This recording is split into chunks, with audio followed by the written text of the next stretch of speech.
What's the plan this week? Drive fast, enjoy this heat,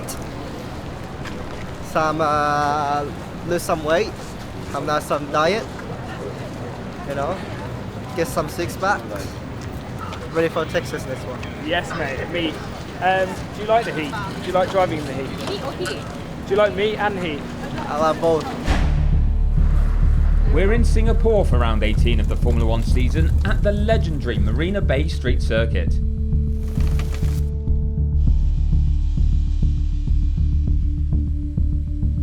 A place infamous for pushing drivers and their teams to the absolute limit, with searing heat, crushing humidity and walls that leave no room for error. It's one of the toughest tests on the calendar.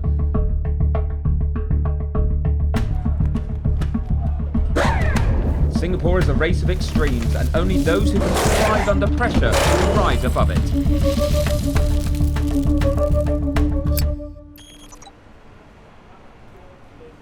We are in Singapore, sweaty Singapore. You've hijacked my workout this morning, but I'm very happy to see you. Before we got here, we tried to make the body really efficient at managing the heat. So we'll do things like long workouts and then put them straight in the sauna afterward, because we're trying to get the body more efficient at sweating earlier, coping with exertion whilst really hot. But because of all those things, the adaptation is that the heat, the core temperature rises much later as well. These guys are really used to driving and working in the heat, but the real kicker with this one is the heat with the combined humidity. If we know that they're going to be in cockpit temperatures of 50 degrees plus, humidity of 70% plus, getting the body really efficient at sweating, at slowing down the increase of core temperature rise is critical. So as soon as the brain starts to overheat, it's like a light switch. It will slow down your physical performance. Pre-session, what we'll often do, and Yuki's a fan of, is a plunge. Have you got a rubber duck in there? Yeah, boy. Yeah, you got to have a rubber duck. We need to get a little tag on that. Yeah, you're the label man, aren't you? Waterproof, please. Well, it's both. I mean, it's a temperature duck, but it's also a little friend, because it can be quite a dark and lonely place here at night for Max, and he gets a bit lonely. So you can give the duck a little pet and a kiss. As you know, he loves his animals. The focus of this is very much pre-session. So we'll do it before the session, 15, 20 minutes.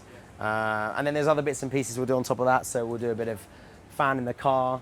You might see the ice vest, the cooling collars around the neck and stuff like that. But that's more just to make him feel a bit more comfortable. This is the real thing that we do that really makes a big difference. There's more emphasis on things like carbohydrates, electrolytes, all sorts of things that will deplete faster in hotter and more humid conditions. So we'll be replenishing those to a higher extent than we would do normally. So carbohydrates in the drinks, carbohydrates in food, and then electrolytes, so salts, various other micronutrients that we'd use in his drinks, and supplements at the end of the day.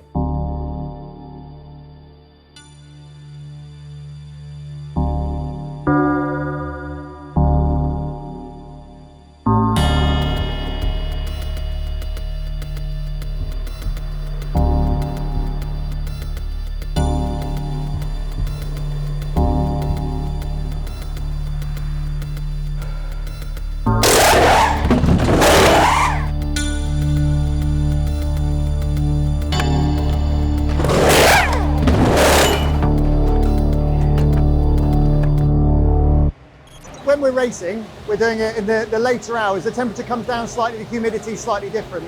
Pit stop practice, often we're exposing the guys to physical performance in times where you've got glaring sun coming down as well. So we will be very mindful of how many stops we put them through. We try and modify their behaviours and activity levels accordingly. We're looking at preserving the human body in relation to stopping the boys becoming unwell so they can't perform their duties.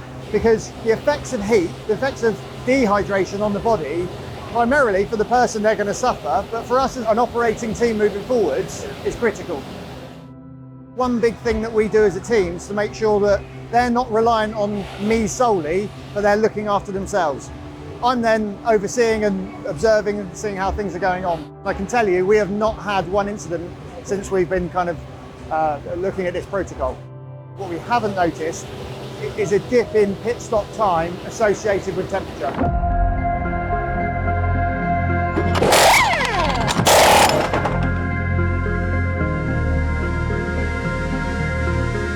I'm Luke. I'm rear left wheel on in pit crew.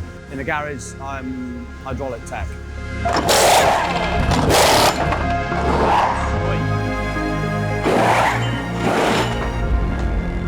It's hot.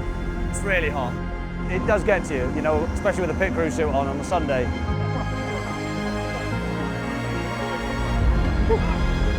I think you lose a bit of weight. You probably drop a couple of kilos. I think we'd be quicker with the rubber bands on the floor with a wheel in, and someone pulls a wheel off, the gunman. You know, it's a big old thing to handle. It's a lot of strain on certain parts of your body if you don't do it right. Go on, Tunde.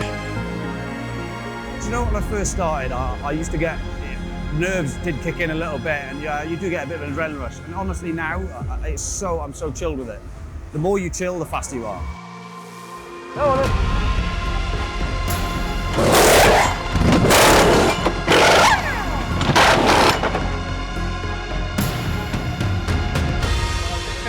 Cooking. Yeah. A little rotisserie chicken, eh? Heath showed me there as well. It's a beautiful light. Beautiful light. We're trying to drop his body temperature, his core body temperature, because the colder he starts in the car, knowing that in the session his body temperature will rise. We're starting from a lower point, which is an advantage, so he'll get hot, but he'll not as hot as he would do in the session. And it also slows down the rate of heating as well. So we do this so he gets in the car colder, so he's not going to overheat, which then won't have such an impact on his physical and his mental ability. Emily from Hannah on track crew. Go ahead. If we've got any footage of the track or how it's drying, because obviously we can only really see the grid here, that would be helpful. If you get any images of the circuit, give us an update of what you can see in track conditions. This grid, the appearance of the grid now compared to when you looked at it 20 minutes ago before we went to the grid, is it a big difference? Stand by. I would say is drier than it was when I looked at it. Okay. You can see patches now, and same in the pit lane actually. I think we're all agreed if it's dry, it's soft, right? So. I think so. Yep.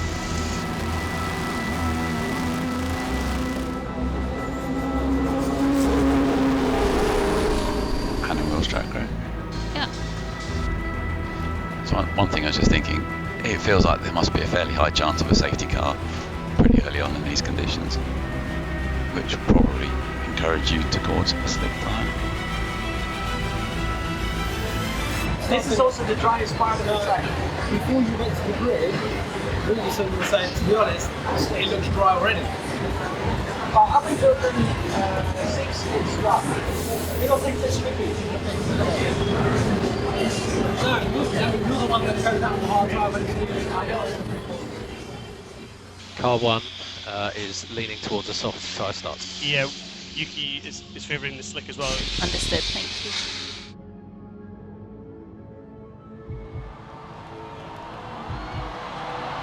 Hi, Hannah. I think we should consider taking an early stop. Box, copy. You sort of gear yourself up for a little bit, you know. It's really hot, you know, sweating a lot. And in your head, you know how it works. You've done enough practice. When it comes to it, just relax. You just throw a wheel on, hit a nut, or pull a wheel off.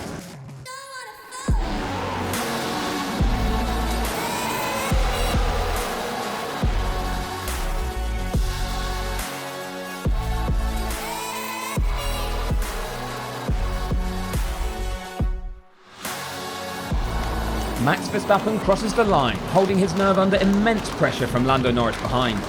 He'll be pleased with that result, just chipping away at the championship advantage of the two McLaren drivers ahead. As we head into Austin, it's game on.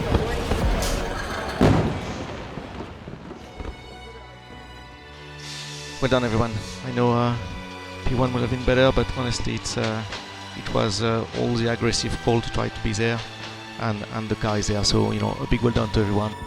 Big well done also to everyone back at the factory for having unlocked as much performance, and let's go and continue.